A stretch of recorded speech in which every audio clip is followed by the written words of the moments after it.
欢迎来到泰美 Podcast， 我是主持人桑尼。今天的老师是黄游子老师。Hello， 大家好，我是游子。我相信有一些人认识你，因为之前你有在泰美分享过自地自建，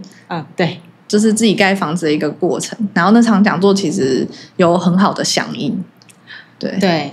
那个讲座对我来讲是一个很有趣的经验，然后也在泰美。因为那个讲座认识了后面的一些朋友。好，我们今天也会好好的再聊一下这件事情。好，对，好，那还是请你先再自我介绍一次。好，大家好，我是黄游子，那我是泰美的读者。那因为自地自建的关系，后来就是有很多人问我关于自己盖房子的一些事情，所以我就架了一个网站，把很多关于自地自建的一些蛮不错的心得放在网站上。然后后来就发现说，其实可以开一个讲坛讲座，让这些人有机会可以问，然后也分享一下可能会遇到什么问题，跟自己后来回头看盖房子这件事情，其实就是一个你很想要去做某件事，那你投入进去以后，就会很神奇的，宇宙就会帮你把很多资源慢慢的拉进来你的生命里面，然后你就会很有机会完成你想要完成的事，这样子。所以你最早是在哪个，在部落格还是在什么平台分享吗？那时候刚开始要准备盖的时候，因为看了很多。因为大家就一定要做某件事，就会打开 Google， 然后放一些关键字说自地自建，然后就会看到很多人盖房子，他们把文章放在自己的部落格。那我就是靠这些人的经验啊、血泪，然后才去慢慢的签合约，然后真的实际在盖的时候也遇到蛮多状况的。才会觉得说一定要把这些东西写下来，然后我就写下来分享到了。一开始是脸书会有一些社团，然后就会有那种自地自建啊、装潢的社团，然后就把这些东西放上去，然后一放上去大概1天2天吧，就已经破万人按赞跟分享，然后很多的私讯就来，就问我说他们正在盖，或者他们想要盖，遇到什么问题。然后我就觉得很好，就是我可以回答你们。可是突然有一天，这些文章突然就全部不见了，就在社团里不见了。然后版主，因为后来他们那个社团里面的版主后来也有跟我联络，就说那个文章啊，因为社团通常还是会有一些厂商合作，所以他们可能不能够让我这样子分享。那就有人说你的文章怎么不见了？他说你应该把它放在你的网站，这样子以后我们要 Google 才 Google 得到，你放在脸书其实很可惜，我按了珍藏它也是会不见。然后就觉得好，那架网站这东西就不会啊，然后就慢慢学，然后就觉得好可以哦，就把它弄上去。然后弄上去以后，就也有很多人就说这很谢谢，就是他已经开始在盖了，就是谢谢我的分享。然后那时候就会觉得这个善的循环是很温暖、很有力量的这样子。我觉得你的部分除了你的分享，或是我觉得你是一个会整理资料的人啊，就是从我跟你的认识，然后你可能知道怎么把资料呈现成大家可以看懂的角度，或是大家需要的角度之外，你会把这个盖房子跟很多那种不能说灵性，可是它比较跟人生成长的那个心理历程，你会把它结合在一起。对，就像你后来好像是你的盖房子的计划叫爱的计划嘛，就是为了家人的爱，然后你会延伸到包括你刚分享那些，我觉得都是很真实，可是并不是可能很多人盖房子，但他不会把这些东西连接在一起去分享。就比如说你的人生，你怎么样去透过资源，然后扩展你自己，然后你想要做一件事，你把梦想盖出来，对不对？就是我觉得你会把它结合到这些事情内心的部分，对日常的感悟，然后我觉得可以打动很多妈妈的心。没错，因为我也是妈妈，对对，所以还有那你待会就分享一下整个历程吧，我相信很多人也会很好奇。历程。那我们就从为什么要自地自建开始好了。好，那我先说一下，我其实也算是职业妇女，我们家是在做观赏鱼的渔场。Sunny 你知道吗？其实我不太我应该说我很好奇哪一种观赏鱼，就是比如说你去水族馆看到有一些什么熊猫鼠啊，亮亮的那些，或是小小的那种鱼，但是因为我们家是大盘，所以都是主要的鱼还是会去外销，这些鱼会到外销。了解。那时候就是因为生了我们家的哥哥，然后就发现说，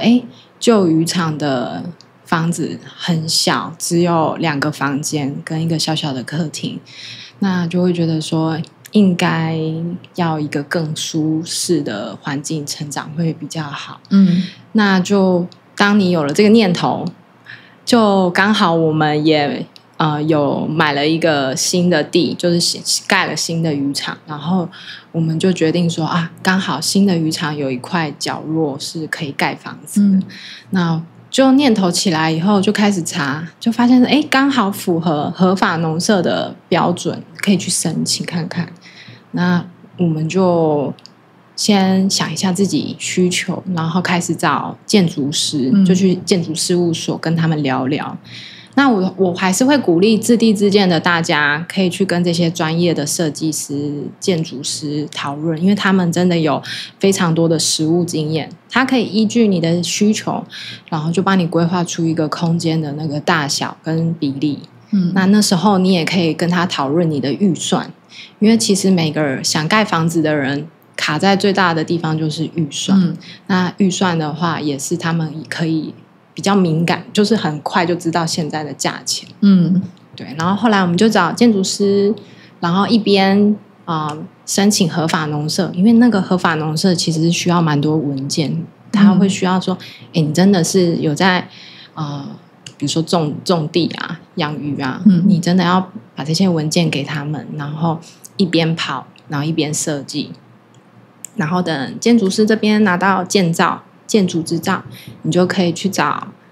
营造商啊，或是你想发包，你就去拿着这些施工图去请他们报价说我这个房子这样盖，你们觉得要多少钱，然后就可以谈合约。我们的路程是这样，然后我们是找了一个营造商的同胞这样子，请他帮我们盖。然后大概盖，其实顺利的话应该是盖1-2年就会盖好，但是因为我们后来中间有遇到小小的工程纠纷。对，其实很容易耶，盖房子都会有一些问题，没错，很难一帆风顺。问那些自己装潢过的啊，盖房子的啊，都会遇到。我现在我们家是我爸妈盖的，所以我自己也知道那个过程很恐怖的复杂。就是它是一个很烧脑的过程，你会一直想。我记忆中，因为那时候我国小，我记忆中就是你会不断的想说，这边做客厅真的好吗？然后这边真的好吗？这样钉柜子真的好吗？那你就会想100种未来可能会发生的事情。对，然后你就在各种无数的排列组合中不断的纠结，然后它会有各种层次，就是你从这个房子要几楼，然后到它要几个房间，然后到你已经差不多确定形状，然后哪一个厨房、浴室，然后你就开始纠结材料啊、灯光啊，然后你接下来还可以继续纠结家具。但我觉得到最后电器那一块，差不多已经是最后。没错，说你要哪一个洗碗机，哪一个什么，那个已经是真的最简单的了，对不对？对，可是前面那个真的是一连串的。所以你小时候也参与到比如说爸爸妈妈要去监工看一下，你会去吗？我记得我那时候太小，可是我印象很深刻，就是爸爸妈妈想要做这件事，然后他们花了5年找一块地，他们就一直在看，加上那时候没有钱，然后他们就慢慢看，慢慢最后就选到了我们家的地。然后他们就画图，那是我爸爸最大的梦想啦。他一直就是想要，从小他就觉得他以后要有一栋他的房子，对，所以他就画图。我爸爸其实还蛮酷的，他还自己用那个板子，就整个把房子连院子就做成一个模型，自己做，就是不是建筑师做给他，他是自己做的。酷哦！对，我也有用纸板做过这件事，因为想知道那个空间概念到底是长什么样， 对不对？总之我爸爸非常的投入，然后我就一直，因为我小时候那时候才国小4年级还5年级，然后就有点状况外啊，但是你是看着整件事在发生的，但我记得最好笑的是，就是他们其实也没有跟我们讨论太多，所以他在装潢的时候东西都是贴起来的，对不对？对。然后我真的是到要搬进去住，他们东西又拆掉之后，我就是吓一跳，我说我们家很咖啡色就是咖啡色，所以墙壁也是咖啡色嘛，很多都是木头，就是它整个是完全是以咖啡色为主，也是木地板之类的嘛。楼上，但是比如说就是很多都是木条啊，然后木头啊、木啊，然后什么都是咖啡色，我觉得我们家好咖啡色，我只记得我小时候这样觉得。他们中间有吵架吗？还好，但是我记得我印象中就是那个是付出非常恐怖量，就因为他们会带着我们去到处看房子，真的，然后我们就会去疯狂，对，然后就是去敲门说，不好意思，我们要盖房子，可不可以参观你们家？我跟你讲，我们也有做过这种事，对，超疯狂的，对啊，然后就是一直在经历这些，然后是到处看家具，我记得那时候。光看家具我们就全台湾跑为什么要跑到全台湾？我爸妈对家具有一些他们自己的一些审核标准很奇怪，就我现在真的回想，我觉得到底哪来的想法？所以那些家具还在家里吗？我们家的沙发是美国的 size 的，所以台湾没有人，超大吗？基本上没有任何的家具店有那个 size。然后我真的不知道他们去哪里找到，而且我们家每一个沙发都是可以当床的，就真的很深很大，然后我就不懂可是是真的蛮舒服。反正他们两个会自己产出很多，他们一定要怎么做呢？很棒，我觉得这很棒，这就是乐趣。可是后来连我美国朋友来我们家，然后他就说：“这个沙发会让我觉得我变得很娇小。”国外的朋友吗？对，他美国朋友，就自己小时候都一直觉得我其实没有很大只，就总之呢，我的回忆就是那是一个非常非常累的过程。好累，很累哦！因为而且你知道，我那时候烧脑。我们那时候，因为我说是老大出生大概4-5个月开始会爬，你就会发现说家里太小不够他爬。那在做这件事的过程，建筑师完，我们好不容易等了，光建筑师那边设计的图，因为你知道，你去找建筑师的时候，为什么后面我会说盖房子对我来讲是一个。你要去，比如说想要讲显化也好，任何事情，因为当你想做这件事，脑袋就像你爸爸妈妈一样会有画面。那你有画面，你要知道你喜欢什么风格。比如说你明明就喜欢日式简约，可是你跟设计师讲了老半天，他给你比如说闽式建筑，或者是一些他也觉得很美的东西，那就不行。而且有的设计师真的会给你很好看但很不好用的东西。对，尤其我觉得不知道为什么现在这几年好像越来越有这个风格倾向，就是很多工业风，然后弄得很美，可是他们不是以人的角度去设计，然后你就要一直跟他沟通。可是他好像也是，我不知道这样讲对不对，就是他们好像也有一个想要做出这种作品的心情。可是那个东西有时候真的很美很酷，可是它可能就不是你最初你说我要日式，可是已经可能。然后我刚其实要回应你为什么讲到我们家，是因为我爸妈盖的房子到现在已经20年，然后我妈妈过世之后，我要做一些整顿，然后就遇到非常非常大的困难，因为现在好像不止我遇到这个困难，就是缺工，然后你真的找不到人，然后你付钱他们不一定会来，对，然后等个瓦片等1年，你很难，你要等他有空。对啊，或是他们可能更想做大的案子，所以我们家这个修一个小东西他就不想来。然后我是经历了各个项目的缺工，我真的到最后我真的有点抓狗。就是因为你跟他们没关系啊，你不是设计师，你也不是建筑师，他其实跟你没有什么以后商业上的往来，他并不需要硬挤出。其实你们家可能一点点的东西修缮或是不会花太多时间，可是因为他还有其他需要来往的有关系的伙伴或是厂商，他必须要先去做那边的事，所以一定是等到他真的有空，或是你真的非常诚恳的拜托他，可能才会我就觉得不可思议，就是真的找不到人修东西，而且还要看他这个人的那个品质，对，因为现在参差不齐，而且他们有的修完就都没有修好，可是我们也很难说什么，没办法，因为都已经找不到人。对啊，就是真的有点对啊。然后因为我很多国际学生的朋友，我就说你们要不要干脆学一下修东西，在台湾来接案好了？是不是在国外很多少都要会点木工啊。他们很多外国人很会做这些，是不是？因为他们的文化比较像是说叫人也很贵，或者是他们的麻烦，他们就是自己做。对，但总之我就是很多国际学生，一些穷学生啊，我就说，你们在台湾打工不如学一学，然后去做这些案子，搞不好还比较赚。对啊，不用什么分享了可以啊，边做边分享有没有就不用去端盘子或是打工啊，你就可以做这个，对吧？因为其实你刚刚讲到的，就是像我说的，第一个你建筑师这边风格沟通好，你开始脑袋已经有你喜欢的外观，你从第一个开始，你要斜屋顶还是平屋顶？对，就是每个环节你都要想很久，然后就会开始台湾人都很实际啊，平的可能比较便宜，但是会积水。斜的不会积水什么的，你就可以跟你先生，我就跟我先生大概讨论了几天，但我们是乐在其中，然后后来就发现我们喜欢的风格应该是斜屋顶，那就定调，就一个定调。所以你们从有这个想法到真的执行到全部盖完大概多久？建筑师这边到他的施工图建造出来大概花了1-2年，其实有拖到啦，但是我还是非常的谢谢建筑事务所帮我们做了那么多很专业我们做不到的事情。那后来好不容易拿到那个施工图，就是蓝图嘛，然后拿去报价。那大家应该都要知道，就是其实你不能只找一家厂商报价，我们去拿着这一份厚厚的施工图去拜托了好几家营造商啊，还有盖的同胞什么的，每个报价的价差有的差到300-400万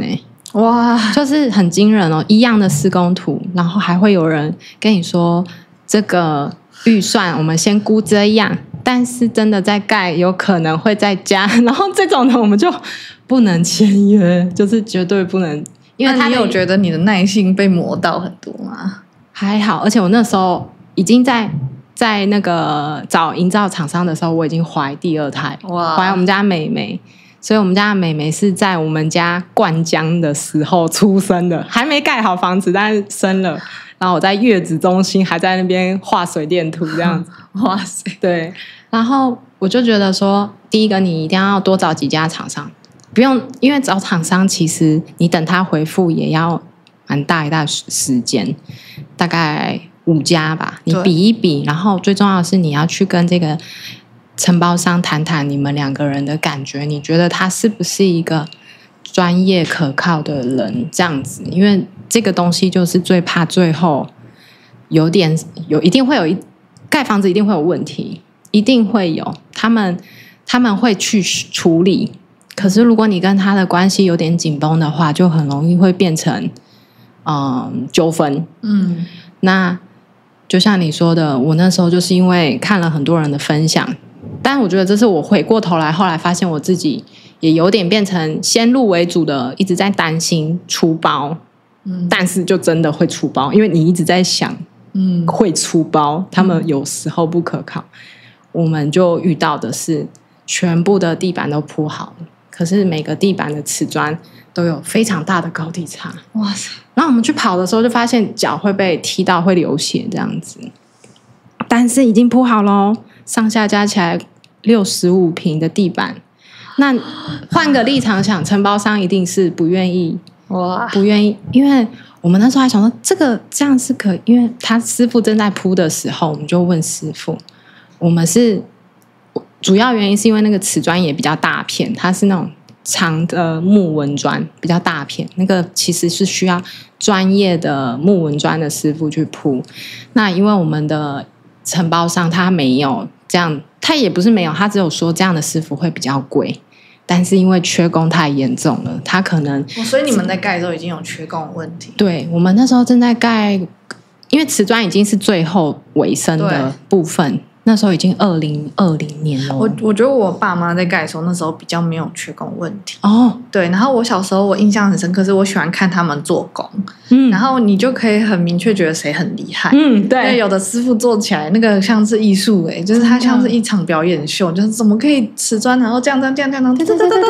我小时候超爱看，然后我也会记得那个就是运气。就是你叫的师傅厉害到什么程度？没错，像我们家的瓷砖师傅超强。所以你们家瓷砖应该很平吧？非常好，到现在20年都超好。然后现在现在但有其他不好的啦，像我们家会漏水，还有一些问题防水类的团队可能那时候没有那么反正有些问题，对。但是你像你说的瓷砖，我们家是真的那时候那个项目的师傅非常好。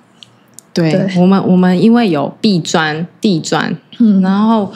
因为我们没有特别请监工嘛，乡下地方都是自己大概监工说，承包商会说，接下来瓷砖可能这几天会进场，然后我们刚好就在渔场工作嘛，所以我先生大概会知道有人来。那他从开始挖地基的时候，我先生就是会常常在那里帮忙啊，捡一下垃圾，因为不是人家要灌浆之前垃圾都要捡干净嘛。但是其实实际上现场啊，如果你没有去看，多多少少还是会有一点什么保特瓶啊、香烟盒会不小心就掉到板模里，然后我先生就是会去寻一下，因为毕竟是自己的房子，然后你有可能看了一点文章，知道说这个东西如果没有弄好，可能会影响之后的灌浆，你就会特别用心的去看，然后就是这样慢慢的磨到后面，就像你说的，我们家全部的电灯就我先生自己装，我们就是留出线孔，然后买灯自己装。是因为缺工吗？也不是，就是因为你会觉得这个好像没有那么难了，连吊扇还是因为真的这样，还是觉得要跟他们一直协调很麻烦？对，也有，但是加上也觉得装灯其实后面没有那么难了。OK， 技术一直成长，他连钢筋图都会看。所以你们两个在整个过程会吵架吗？还是不太会吵架，但是会花时间讨论很多啊，因为就是房子第一个就是你使用的习惯，所以要讨论。我觉得那真的很有耐心。对，但是可能我学设计就会乐在其中。OK， 对，因为那就是你的作品。对，有点类似。对，很好玩。然后那时候那一段盖房子的时间，就像你爸爸妈妈看家具，我们就会坐在一个椅子说，这椅子很好坐，看一下高度，然后就自己就口袋拿了卷尺在那边量，这楼梯踏阶很舒服，然后就再量一下，或是就像你爸爸妈妈说，这个民宿很漂亮，我们去问一下老板那个承包商是谁，这样子。主要是会有很多点子，比如说我爸妈要装铁卷门，可他们觉得大部分的铁卷门不好看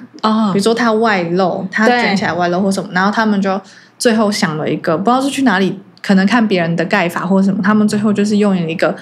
白色的包把它包到像是看不出来。白色的是硬的东西吗？它是一个就是在外的墙壁上，就有点像我们现在在量这样子就它怎样包成很像就是墙壁，有点像人家现在冷气把它弄个框包起来，类似。反正我的印象就是他们每一个步骤，比如说门框啊什么什么，要你的材质，然后你哪一个材质要先，然后哪一个材质，然后你要选择哪一个，然后你都要考量很多美观什么的。然后我觉得我爸妈应该跟你一样啦，因为你学设计，然后我爸妈也是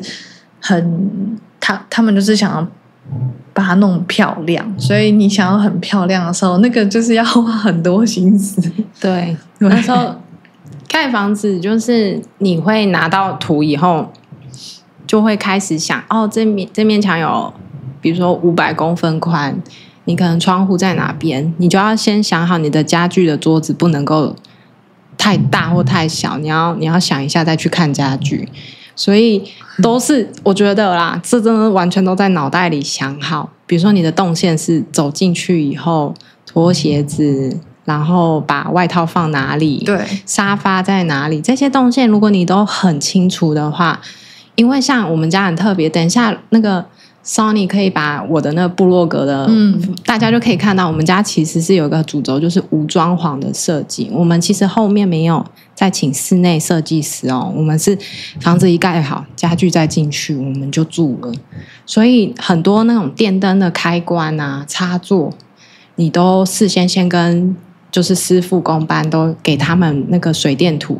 其实师傅人很好他们会跟你说，如果你都没有讲，我就是每个房间的每面墙帮你留一个插座，然后灯就是他觉得最顺手的地方。我之前好像有遇到一个建筑师，然后我是去参观他们家然后他跟我说他的风格就是不室内设计，但是他买非常漂亮的家具。对，就比如说几乎都是空的，可是他就放一个超美的北欧的一个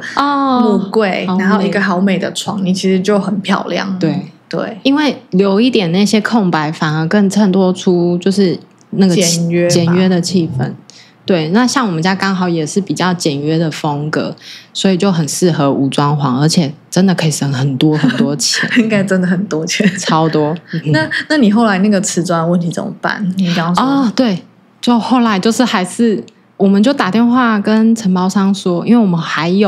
我们本来想说是我们的问题嘛，所以你们是他在铺的时候就觉得有问题，然后跟他讲，师傅就觉得说可以没问题，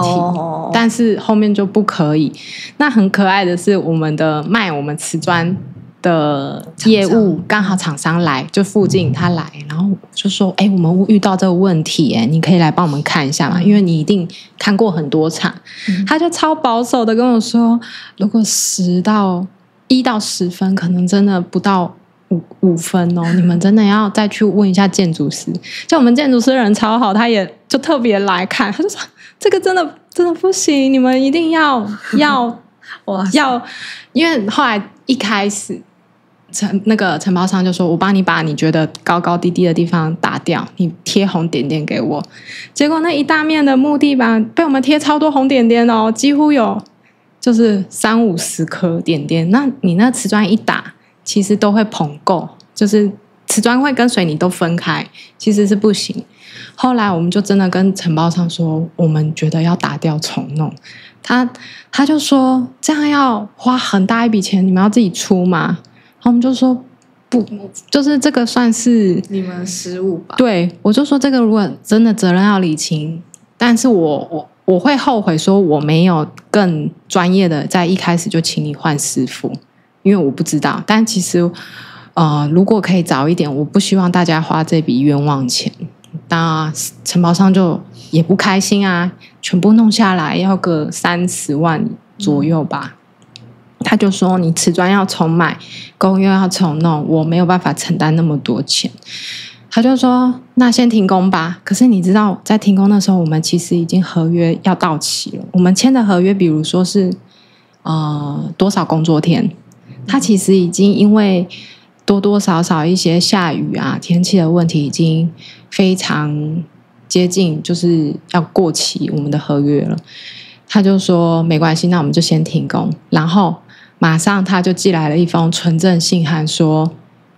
我们就收到，我就吓到，想说为什么要寄存证信函？他的存证信函就是说，我现在就是因为我们有这个纠纷，所以我需要停工，你不能算我钱。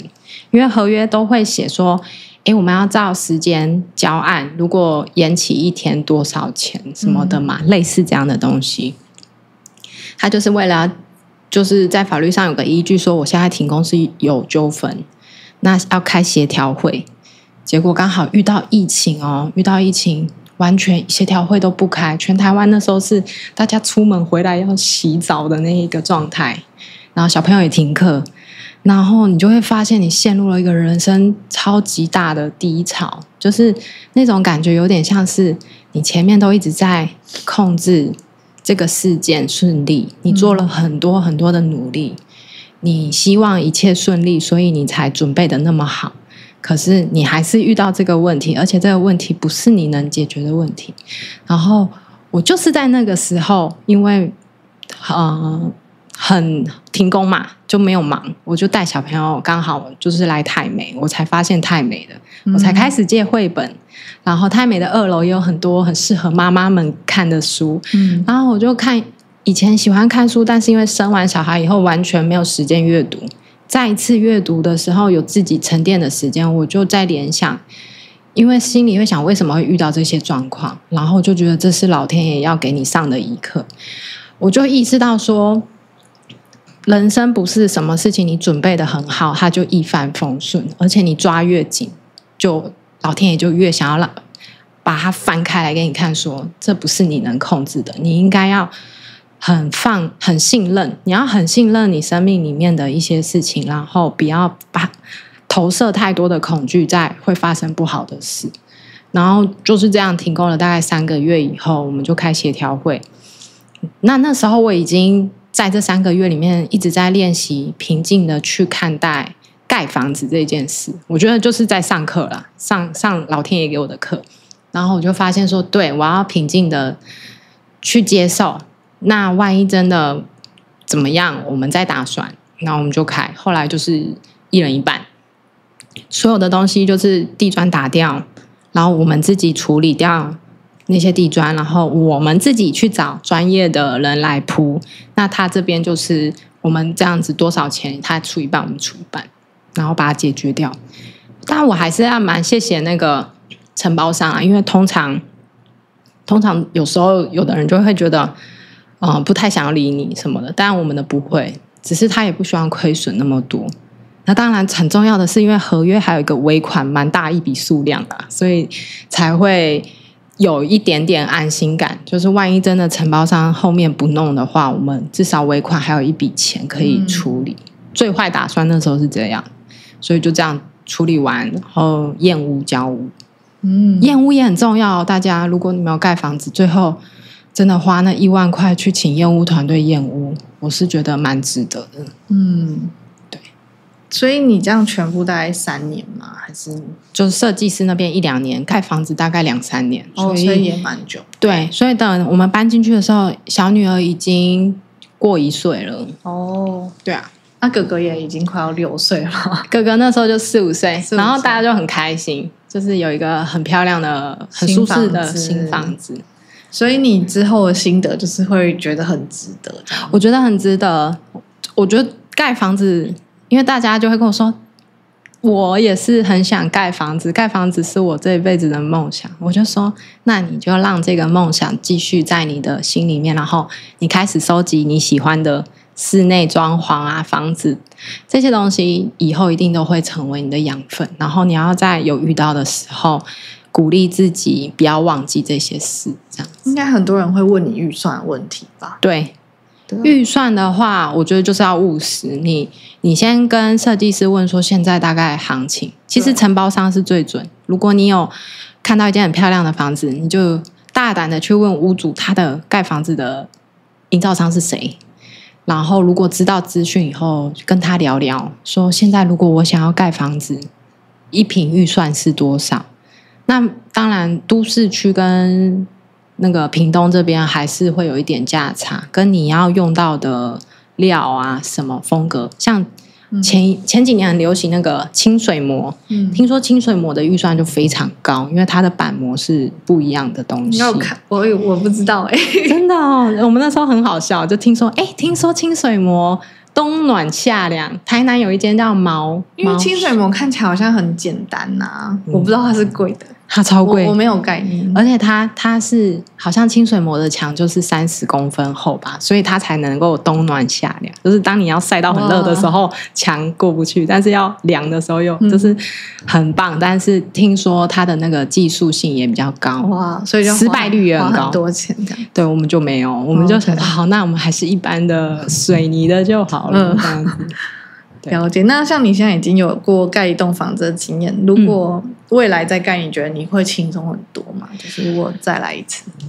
来一次会轻松很多吗？我觉得可能不会，但是应该还是会乐在其中。所以其实你基本上是非常享受这个过程。我觉得我很享受，因为每一个都在创造的感觉，就是做设计的感觉。对啊，就是你想好这一面墙厨房的风格，然后画好图，然后跟专业的人讨论完，然后如果他刚好的报价又是在你预算内的话，你就是一直在实现你脑海里的画面，那种感觉是很幸福的。你让我想起我小时候，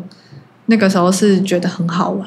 对，因为你陪着爸爸妈妈讨论这些事情啊，然后想象未来的家啊然后还有包括去看家具，都是很好玩的。对，看家具也很好玩，非常非常好玩。但是再看一下预算就不好玩但就还是很烧脑，整个过程都是烧脑。对啊，但我小时候我现在想起来觉得很有趣。我小时候就是从我妈说要盖房子到结束，我对我的房间就是想法是一致的，就我从第一天就画一个图，说我房间要长这样，然后到最后一天还是一样。所以你妈妈很棒耶，她还有给你设计权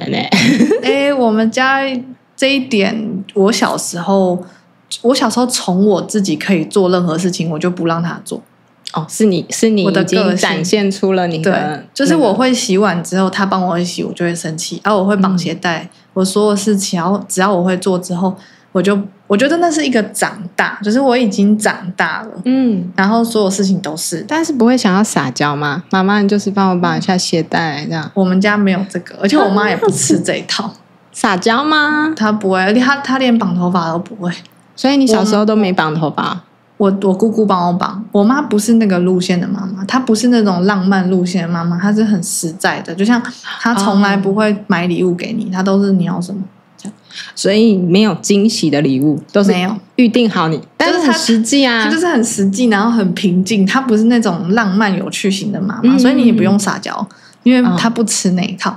她没有，所以爸爸也不是浪漫派的吗？有一点，但是我们不太会对他这样子。哦，对，反正我小时候好，我这样有点讲太偏题，但总之我小时候就是我连会挑衣服。就是我已经自己去挑吗？我从很小就是他们不准帮我买衣服，就每一件都是我自己挑，我要穿这个就是这个哦。所以我小时候就是这个个性，所以我觉得不知道是他们这样养我，还是我就是个性太这样，所以连盖房子也是，他们就是你要房间这样，我就是我要柜子，然后我一定要有一个可以坐着看书的床台。国外不是都会有那种窗户前面有一个沙发，然后你可以窝在那边，然后这样看着窗外看书嘛。知道。我从头到尾就是要求那个。有在用吗？后来盖出来有在用吗？后来其实后来就是很少待那里。不是，后来发现真的错了，就是它要很深。你的那个沙发深度要真的很深，你才会待在那边。对。然后我爸妈帮我盖的那个大概这样子深，然后就不够深，脚没有地方放的话就会不舒服。就是它没有到那个窝在里面的感觉。对，可是那个时候也已经完工太迟了，所以我真的开始用，我才知道说，哈，国外的照片就是那个照片是不行的，你要很深才可以。对，可是我过去没有那个经验，我不知道。对，但是那个就是我最想要的，就是其他什么床什么随便，可是我就是我想要一个可以窝在一个窗户边这样子，很棒。我觉得这些都会是你长大以后的记忆点呢。我爸妈那时候也有讨论说，我们小孩的房间要不要有一个秘密基地，就比如说在柜子里面，然后有一个楼梯再往顶，就是往小阁楼。其实我们家有你们有设计这个？对，我们家不是屋顶这样尖尖嘛，然后那时候很好笑，就是有一个。这件事情超酷的哦，就是我们其实建筑师他给我们的图，这里是挡起来，是厕所的天花板已经把这个尖尖挡掉，然后隔壁有一个房间。那时候不是到处看民宿以后，就会厚着脸皮问屋主说设计师是谁？对。然后我们就刚好那时候就跟我先生两个人就去往垦丁，因为垦丁一大堆漂亮房子，我们就看到那个斜屋顶的。没有，就看到有一间风格很像我们的菜，它叫林房，在恒春，我们就去问，然后那个女主人就非常好，她就说我告诉你设计是谁，然后你们进来看，就是很可爱，然后我们就认识了那个设计师，结果那设计师人超好，因为他说他太忙，他没办法接案，但是你们有什么问题来问我，然后我们就给他看设计图，他就说你们这个地方就是不要把它封起来啊，隔壁的房间就可以直接设一个小爬梯，就是小朋友就有秘密基地了。对，好可爱哦，超可爱的。然后他后来这个设计师可能都在忙的是共融式公园，他就要拆掉很多旧的溜滑梯。他还打电话来问我说：“我这里有旧的溜滑梯，要不要装在你们家那个阁楼？”结果后来他也来看说：“不行，你们那个楼太高，那个小朋友会摔死。”那你后来有设计其他的玩的东西在家里？那个时候很好笑，不是一开始要设计就会看到人家图，国外会有那种荡秋千，会有溜滑梯从2楼溜下来，或是像消防局一根杆子从2楼通下来。但是呢，你只要把这个东西稍微拿出来讲，长辈就会说：“哎呀，怎样啦？”就是后来我们其实不太会采纳家长的意见，但是我跟我先生是会怕说不实用，会不会楼梯那个溜滑梯之后就不玩？其实就15年之后就没有用。对，然后小孩长大，你又很难说已经住进去还要大装潢把楼梯那个溜滑梯拆掉。我们后来有弄荡秋千，就是我们买那个空中瑜伽。然后我们就直接自己装，让小朋友当荡秋千荡，然后不要的时候还可以收起来，就还蛮好用的。哇哦！所以你整个过程，你觉得就是就是你的那个心路历程呢？你觉得？心路历程就是去追梦啊，不管你是要盖房子，你是要开一家店，我有朋友梦想就是开一家店嘛，那些东西都会在你的脑海里有画面。那心路历程就是你要相信你自己一定能做得到，就是因为大家都太会先打枪自己了，就是可能说啊，可是我没有那个预算。那预算的确很重要，但是这个喜欢的这个向往的东西不需要因为这个原因就要先删掉，也许之后预算会在其他地方出现，这样子。我懂你的意思，就是可以让自己觉得这件事是可能会发生。对，要不然你一开始觉得绝对不可能，那就真的绝对不可能啊。对啊，我突然想到小时候我最担心的是小偷，所以我很多小偷，我很怕家里有小偷，所以我有很多心思在想门应该怎么样，小偷不会到我的房间。所以我小时候都会幻想说，是不是要有一个瓮，然后我是从瓮爬进我房间，然后小偷就不知道那边有一个房间入口吗？对。那你有跟你爸妈分享过这个担忧吗？好像没有。小朋友真的很可爱哦，都已经国小了，还是会。我小时候在旧家的时候更好笑，因为我们家的阳台是爬得上来，就是可以从后面我就知道小偷如果真的有人要爬上来，然后我就很怕，然后我就觉得说，如果小偷爬上来，他怕看到我们，他一定会躲在洗衣机，然后我就很相信这件事，有多小只啊，就非常相信他一定会躲在洗衣机，会怕是不是？所以我每天睡觉前都要去检查洗衣机里面有没有人。对，发现是脏衣服，真的很好笑。后来长大觉得我怎么可以这么深信这件事，就每天一定要去看洗衣机，然后我会把后面都锁好，然后门确定说洗衣机没有人，然后我才去睡觉，才能安心睡吗？是因为爸爸妈妈有讨论过安全性的问题吗？没有，我觉得我从小是没有安全感的。对，我从小就很怕，可能新闻吧，就是看到那些东西我都很怕车祸，很怕什么，对，怕东怕西，可能不小心看到一些新闻或是一些就是比较负面的报道，就会觉得会担心。我小时候会觉得这个世界很不安全，对，就没想到现在长大了，到处流浪，就是到处去世界各地旅行。可是我的旅行方式是非常小心的。哦，真的吗？真的，就是比起一些旅行的人，我是极度戒备的那一种。比如说我不搭便车，然后我每一个旅行段一定都安排在白天，确定没有任何什么晚上一个人在哪里走。然后我如果上计程车，马上发定位给我朋友。我是很戒备森严的。我觉得你这很棒，我不是要给大家借鉴。我不是大家想象中那样子旅行的。背包客不一定要很 free， 在安全上还是要做好功课。因为你可以很 free， 那是你的选择。可是对我来说，我会觉得说，我不想要负担那种可能性。然后包括我出去住，我都会再带一道锁。所以如果不是连锁旅馆或什么，这个我没遇过，我会再带一道锁。因为如果老板锁是哪一种锁啊？它有一种锁可以把自己再反锁起来，你在网络上买得到。所以如果我老板别人有我的房间钥匙，他们要干嘛？他们也进不来，因为我都把自己锁起来。真的是很棒的分享，我从来没想过这件事。就是我是有把每个环节都想得很仔细，然后很小心的。我不是那种就是很放的，不是。对，所以可能因为我看起来就是不像这样的人，所以很多人认识我会吓到，就是没想到是这么注重安全议题的。但我就看起来不像。我觉得跟星座有关系，因为我上升星座是牡羊座。牡羊座不是很冲动、很 free， 可是我是一个月亮摩羯座啊，摩羯座很谨慎。对，我妈妈就是摩羯座，所以是一个很大的反差，真的哈。对，好，我们又聊偏了，没关系。但是我是想要请你再多多聊聊你的心情，或是新盖房子的一些转变。就是我觉得你好像是，你不止想要盖房子，然后你把它盖出来。而且我觉得你好像会想要去分享，然后去让自己，就是怎么说，那个感觉是一种实现自己啊，对，然后好像让自己的人生可以一直在更往前，然后比如说影响更多人，然后更让自己的生命好像越来越有影响力，或者让自己越来越发光发热，这样我觉得很棒。因为就是很多人可能当妈妈。就是忙小孩忙到很难做这些事情，所以这一块我觉得也很值得请你分享。对，我觉得 Sunny 问得很好，就是其实盖房子以后有了这个经历，就会觉得说，你看，连盖房子这个事情，宇宙其实都能帮你实现。你当然自己要付出努力，但是只要你愿意相信你想做的事情能做到的话，你就去做，做很慢也没关系，就是你不要放太多焦急跟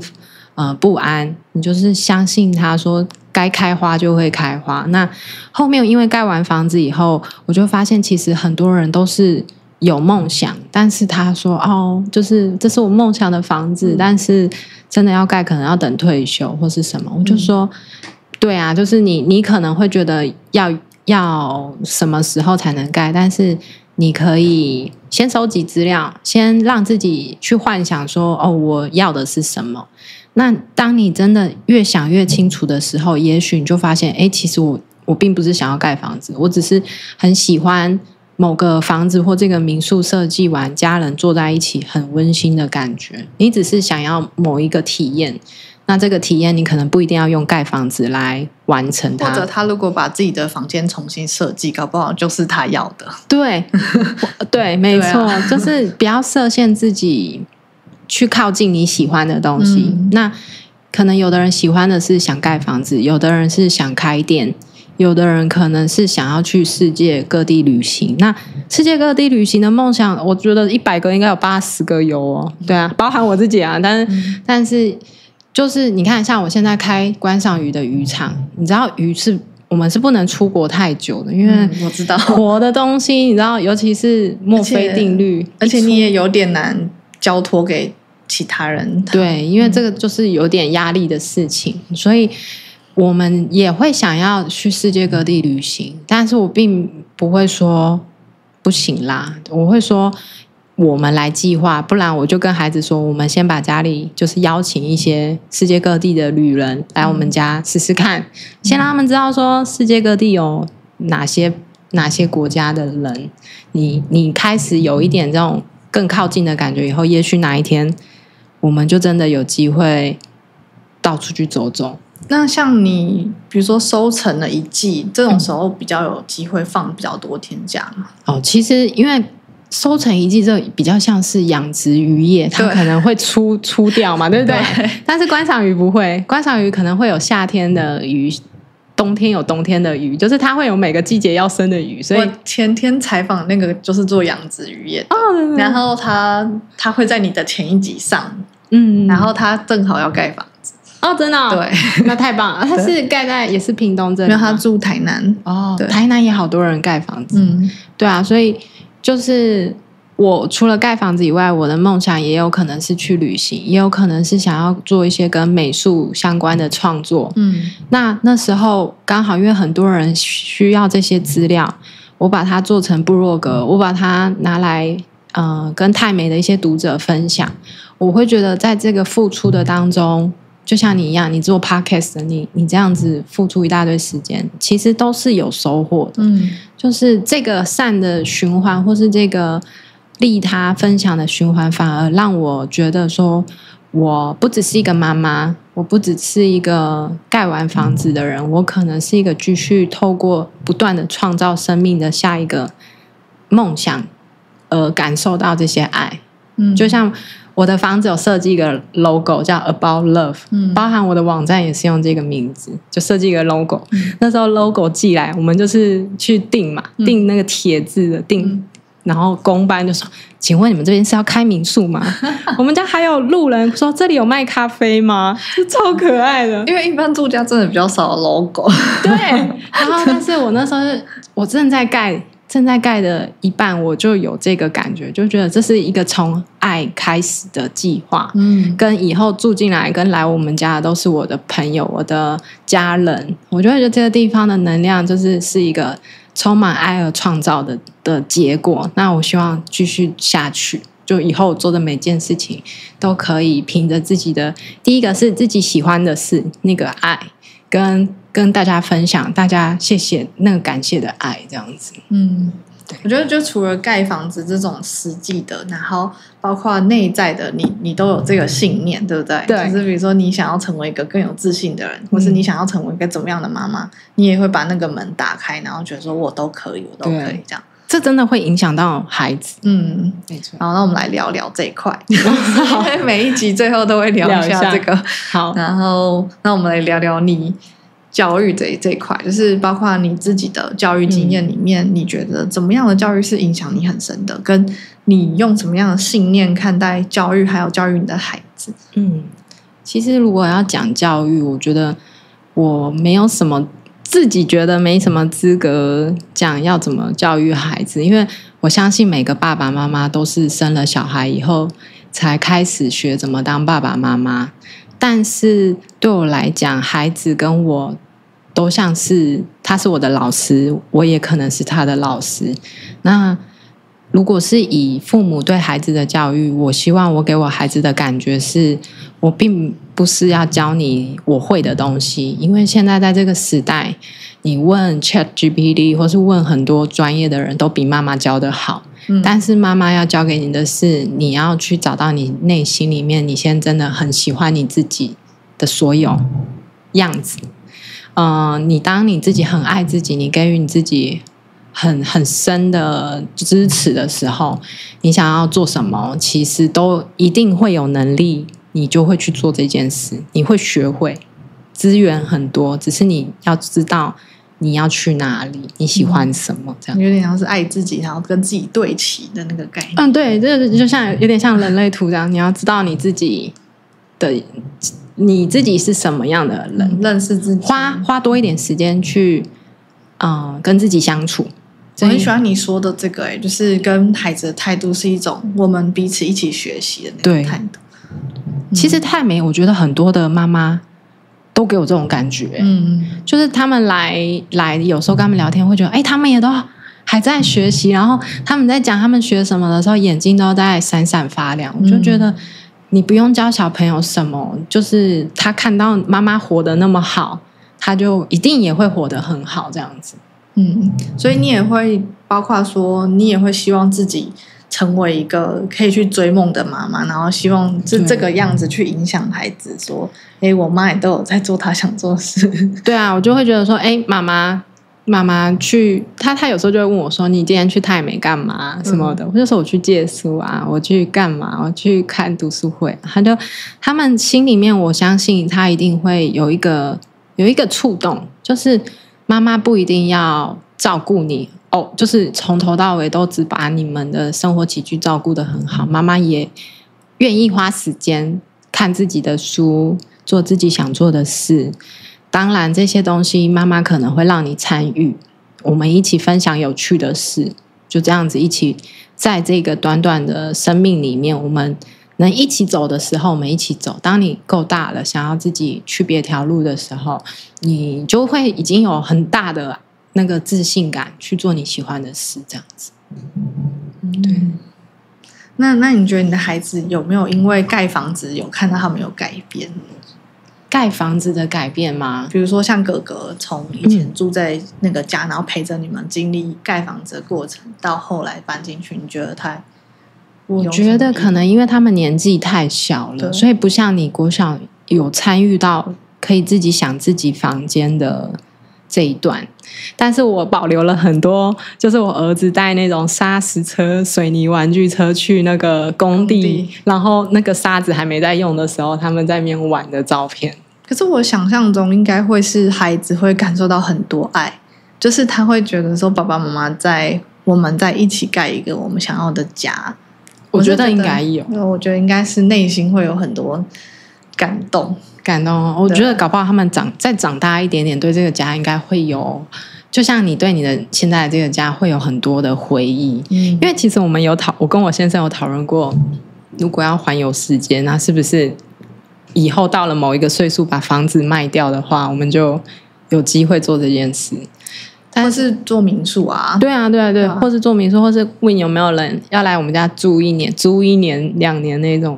就是其实就是靠近梦想有很多种方法可以去做啦。那这个都是我觉得正在发展中的事情，我对这些事有信心，这样子。很棒。就是对啊，我其实之前也是会一直很想再去旅行，可是之前也是有很多状况，我也比如说一下疫情一下什么，然后我也不是真的，我也准备很久才真的开始自助吗？对，因为其实早前很多时候是跟比如说我妈的团或什么的，然后我是到很后来交了很多会自助的朋友，然后陆陆续续做很多准备，我也才觉得说好像 OK。你自助都是一个人吗？对，那你应该会有时候会跟人家，但是现在就是都有，但是我其实很喜欢自己去旅行，就是让自己有很多时间跟自己独处嘛。其实你跟别人旅行的好处就是你不用担心一些事，比如说我现在想要上厕所，有人帮我顾包包，然后我等一下如果真的生病了，我不用担心没有人照顾我或什么，就是你会有一个程度的放心。可是自己旅行是很过瘾的，很过瘾，因为你会觉得你就会觉得说我很勇敢，然后我今天自己在这边，然后你又觉得说我有完整的自由，我现在可以决定我要去这个城市，我要做这个还是这个，你有100%的自由权去做你的选择，去创造这一天。你现在在这个城市，然后你可以选择我要做 A 还是 B， 然后我又遇到新朋友，我要跟他出去玩嘛，这样，然后那个感觉会，我觉得这就是他们在讲说，现在这个时代是女性最多独旅的时代，因为过去的时代，网络没有那么盛行的时候，独旅这件事对女生来说是比较困难的，然后可能危险性也比较高。可是现在这件事就是会让女生感到很巨大的赋权，就是你会觉得我很有 power， 然后我很有自信，我很有力量，我可以一个人旅行，我可以一个人体验生活，就是好像全世界很多女性，就是现在女性独旅非常非常盛行，我觉得是因为这样。我觉得很好就是一个是透过行动来感受，就是你不一定要先准备好自己的心情，说我是一个很有力量的人，所以我去独旅。你可以就算有点紧张，你也先去尝试完以后，你搞不好力量就在这个时候出来了。对啊，其实我觉得就像你说的，这些事情就是你去做，你会越来越有力量。对，可是如果你都不做，就是不做跟我觉得最不好就是不做跟一直跟自己说我不行。对，这就跟盖房子一样啊，对不对？对，就是你光改变你跟你自己讲的话就差很多。对，所以就是要先去 Google 一下你要去哪里，就是开始更靠近，搞不好有一天你就突然有那个莫名的冲动，你就能去做这件事了。对啊，像我其实做很多的旅行，那都是我很慢慢的，比如说我有遇到一个朋友去过那个地方，另外一个朋友也去过，然后听，然后再衡量，然后又有那边的朋友什么陆陆续续，然后才去。对啊，那很好啊，就是你不能只是坐在家里说我想去这里，但是我都没有研究一下，或是看一下到底去那里以后要干嘛。但是当你开始想你去了以后要去哪里的时候，我觉得那个汇集起来的力量，它就开始在集合了，就好像他们就像那个书里面说，他一定会集合全部的力量来帮助你做这件事，就不管那件事是你想做的什么事，然后要诚实的面对你自己的心。就是很多妈妈都会觉得我有一些责任，就是可能没有办法啦，这样子，就是但是你明明就有听到你自己的心声，就是如果你愿意诚实的去回应你的心声，哪怕一点点也好，力量就从这个中间里面长出来了。因为你自己也是妈妈，你觉得你也有那些挣扎，然后你怎么去面对那些挣扎的过程？我觉得应该是说遗忘了。妈妈很容易会遗忘掉这些你自己想做的事情，因为太忙了。就是你生活上已经有很多你习以为常的日常生活的节奏，那你说你要去独旅，这个节奏你要很有意识到你想要什么，你才有办法去说啊。其实因为我在旅游圈，不是说旅游圈就是接待外国人啊，然后这些沙发客啊，就是等于说我认识非常多大量在旅行的朋友啦。对，然后其实跟他们比，我旅行的算很少，就是说我旅行比一般人多很多，可是你跟那个圈子的人比起来，我是有点在很后面，因为他们有的是全年都在旅行的，然后其实里面很多那种酷妈，就是你讲出来，就是我都觉得不可思议。什么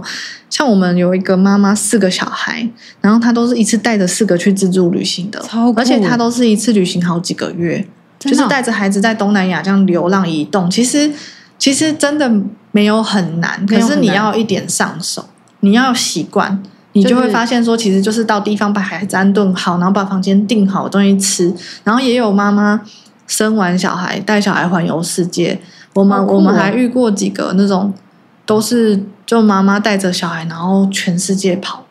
就是这些其实都很多，我还有遇过一对台湾的夫妻，他们想环游世界，然后好像全部的现金就10万还多少，他们就去把装备准备好，骑脚踏车，然后爸爸载一个小孩，妈妈载一个小孩，是一对双胞胎，然后他们就从小孩1岁还是几个月就出发了，他们整整环游世界2年才回来。带着脚踏车吗？对，就是全程骑脚踏车。这么酷。对，然后坐飞机的时候就托运一下，对，然后就脚踏车，然后帐篷，然后在全世界这样2年，然后我那时候听他们分享，我也是觉得好不可思议，就是真的。然后他们小孩从2岁环游世界到4岁还几岁，还1岁到3岁，就是2年。然后他们中间甚至也是有经历过孩子生病，也有经历过最后整个钱包都不见了。真一定，我觉得旅行一定会遇到。然后他们最后就是过着比较像是，就是比如说像是很多旅行的人，这个讲出来大家会觉得很不可思议啊。但是很多旅行的人，像我认识的一些真的在流浪的朋友，他们是会去垃圾桶捡那些食物来吃啊。比如说，或是很多那种人家不要的食物，其实那个现代人很浪费，所以其实可能包装都还没开过的一些食物，对吗？反正他们最后会用很多方式，然后就是可以继续一直旅行。我觉得那真的很厉害，那是一种技巧。然后我也认识很多，他就是什么半年在南美洲只花1块钱，反正他们就是有很多很多的方式，义务之类吗？或是打工换宿？我不知道，因为我觉得我没有办法，还没有，你还没，我有点限制我自己。你跟我们比起来，已经算限制比较少的人。不是在旅行这件事，你会觉得我做比别人多啦。可是我在那个 circle，因为我长期在曝晒在那一群人里面，其实我是很后面的。那对，那像你会有什么梦想吗？就是比如说，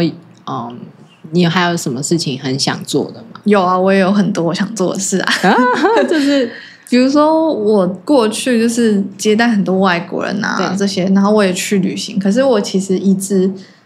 这讲起来很奇怪，就是我每次准备移居，我就是会失败。移居的定义是什么？就是我很想要有真正在国外生活的长期的经验。你目前没有吗？没有，越南那次不算吗？不是啊，就是我想要的是2年3年，就是我想要的是就是很久的那一种。那你已经想好要移居到哪里？我每次要移居就失败。然后像那时候我本来要去美国，然后学位都弄好了，然后那时候也是发生事情，我就留在台湾。可是你现在问我，就觉得还好我留在台湾，因为等于我妈妈最后人生的岁月我是跟她在一起。对，就是回头看会觉得说好，它是祝福。可是我当然过去就是会一直，而且因为我接待很多留学生，所以其实我以前都是接待他们抱着羡慕的心情，我就觉得说啊，你们不知道我很羡慕你们。对啊，然后我那时候其实我妈妈过世前，我已经决定我是不是可以留在阿根廷，因为我想要选一个文化真的很不一样的地方。这个是我那时候的想法，就是我觉得大家都去英国啊、美国拿学位，可是其实有这些学位的人很多，就虽然你那些名校很难申请，可是有那些学位的人真的很多。所以我后来就觉得说，那如果我真的想要一个艺术学位，应该要选一个很奇怪的地方，比较少人去的，然后去学一个新的语言。那之后比如说你提到南美洲艺术、拉丁艺术、阿根廷艺术，大家就只能找我。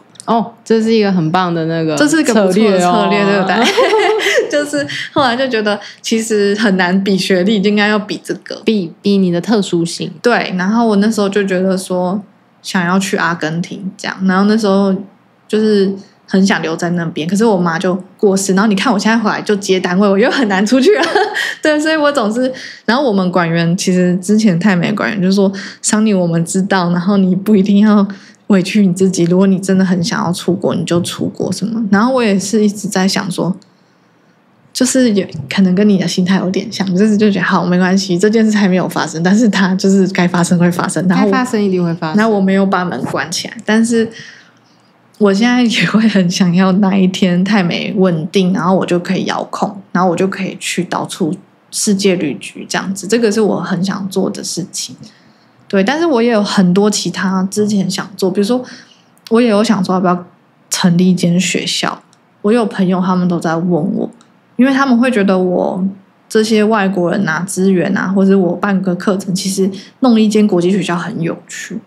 然后我也会觉得好像蛮有趣的，反正有很多想法，很多想法。对，但是现在最想要的就是泰美赶快不要让我觉得这么纠结，因为现在亏损，然后还有一些转型的这些，我觉得是转型哈，转型蛮需要花很多的力气去思考下一步要怎么做。就像我们现在差不多转型了，可是我们接下来就要面对怎么做行销的问题。行销，对。因为你已经转型了，对不对？你想要在网络上曝光，那我们也要再进一步看怎么样可以，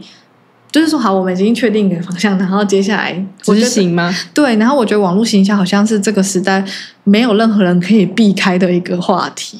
你想要做生意，好像都会有这件事。就像我现在，不管是要推广我们的课程、我们的资讯，或是让更多人还是可以看到我们单位来借书，网络行销好像都是最快吧，我不能忽略的。对，不行。对，所以这就是接下来又要做的事情。很棒啊！我觉得其实泰美，为什么我那时候讲座会办在泰美，而且就跟我上次提的说，那时候我演讲不是讲我下一步希望就是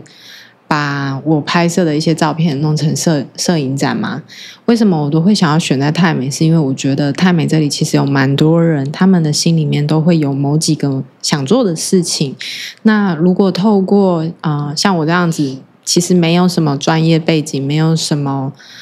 特殊经验，但是你只要愿意去更靠近，都其实是能完成的。就是你不用去定义成功或是失败，或者是时间一定要在多短的时间做多少事，你只要去想，这是你的人生，就是好玩就好了。你不要觉得怕失败，或是怕被别人的想法框住了。那这些东西你就是去试啊，你去做。你就是你人生里面的正在玩的那个人，而且其实就是我很喜欢Rumi 那个 Rumi 的话，就是那个诗人Rumi旋转舞的那个苏菲叫 Rumi， 他有一句话是我一直有点像是我的那个中心思想，指北针嘛。对对对，我非常喜欢这句话。他说：“当你 if you walk， 我现在突然有点宕机，但反正就是说，你走出去，路就会出现。哦，对啊，我就觉得每个人手上其实都有拿一个手电筒，你就是边走边照，边走边照。但是